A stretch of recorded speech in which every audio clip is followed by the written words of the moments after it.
As women entrepreneurs, we're not just surviving, but finding ways to thrive. Employers, because they're trying to crunch down on their overhead and costs, we're seeing demand for hybrid. They're focusing on upskilling or training, getting people certified. Companies are being more selective and prudent about where they invest their budgets. A greater demand for instructional design and e-learning. Really looking at how can the impact of training and development last longer than the particular training session. Training is huge. People want to see content that has value.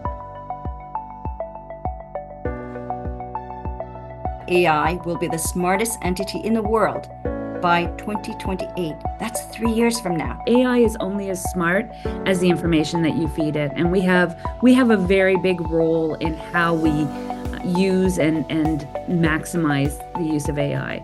And I think this is an opportunity for us to be really strengthening relationships within our teams, across departments, and within the organization.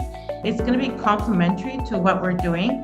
It's going to help us to automate kind of redundant tasks, but we will always need the human relations and the connections that we have. When we're looking at transforming people and really connecting at that level, that's something, again, a computer can't do. And it's also creating opportunities for those of us who are embracing it strategically and adapting and adopting a blended approach, incorporating the human expertise. I also see a greater need for us to look at guidelines and policies around ensuring that AI is being used for good. When I think about what differentiates people who thrive for those who are stuck, it's action. Action is really, really key. And in fact, the theme for International Women's Day this year is about accelerating action in times of uncertainty. Action alone isn't necessarily good. It's having the right mindset and having thoughtful action. Deal with the little pebbles early. And what I mean by that, imagine going for a walk and you've got that tiny pebble in your shoe and it's not too irritating, but after 10 minutes, it's all you can focus on.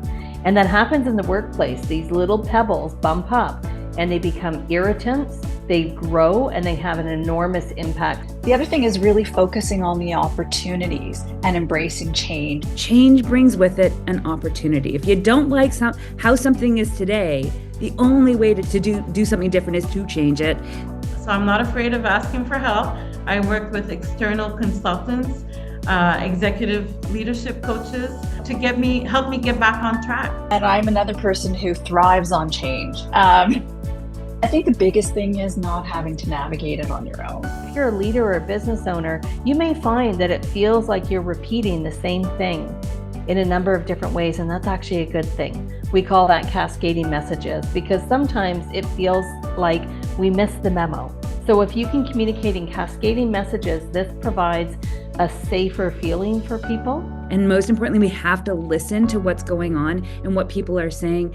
And then out of that is the sparks of ideas. And those sparks of ideas are where we can do something different that makes a difference and leads us in a new direction.